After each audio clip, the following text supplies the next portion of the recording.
माननीय Shri Imran Pratapgarhi, concern over unconstitutional action taken by DDA to remove encroachment in Delhi. उपसभापति महोदय, मैं डीडीए द्वारा उजाड़ी जा रही दिल्ली की दास्तान और कुछ ऐतिहासिक इमारतों की चीखें लेकर आपके सामने खड़ा हूं।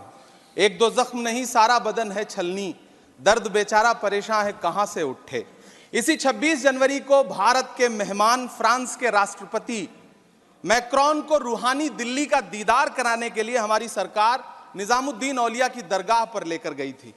मेरी आंखों में एक तरफ तो यह तस्वीर है और दूसरी तरफ इसी सरकार के इशारे पर रात के अंधेरे में जमींदोज कर दी गई सैकड़ों साल पुरानी मामा भांजा, मंडी हाउस, काका नगर की छोटी छोटी मज़ारें हैं जो पूछ रही हैं कि हमें तोड़ा क्यों गया।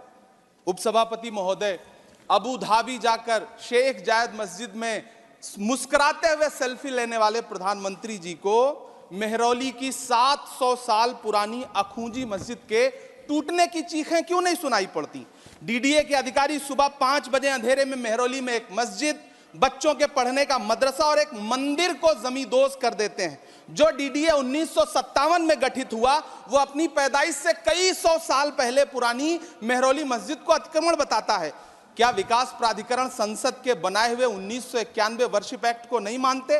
संसद से 4 कदम की दूरी पर मौजूद सुनहरी बाग मस्जिद, जिसका सैकड़ों साल पुराना इतिहास है, जिसके सहन में कभी संविधान सभा के सदस्य इंकलाब जिंदाबाद का नारा देने वाले मौलाना हसरत मोहानी बैठा करते थे, वो आज एनडीएमसी को अतिक्रमण नजर आता है। जिस मस्जिद को लुटियन बसाने वाले अंग्रेजों ने नहीं ढहाया, उसे एनडीएमसी और डीडीए उजाड़ना चाहती है। आखिर कब रुकेगा यह सिलसिला? तुझको कितनों का लहू चाहिए अर्ज़े वतन, कितनी आहों से कलेजा तेरा ठंडा होगा। दूर कहीं अशफाकुल्ला खान, बीर अब्दुल हमीद, ब्रिगेडियर उस्मान की रूहें क्या सोचती होंगी? जामा मस्जिद की वो सीढ़ियां क्या सोचती होंगी जहां खड़े होकर कभी मौलाना आजाद ने लोगों को अपनेपन का यकीन दिलाया था।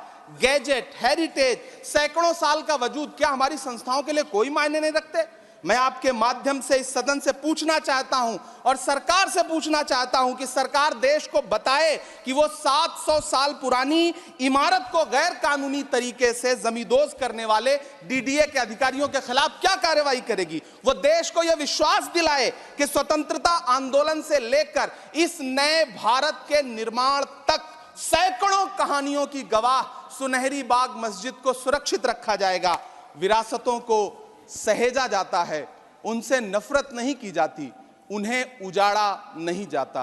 धन्यवाद। Stay ahead with our cutting edge news app. Instantly access the latest shorts in just 1 minute and breaking news in just 50 words. Download now for a smarter, faster news experience.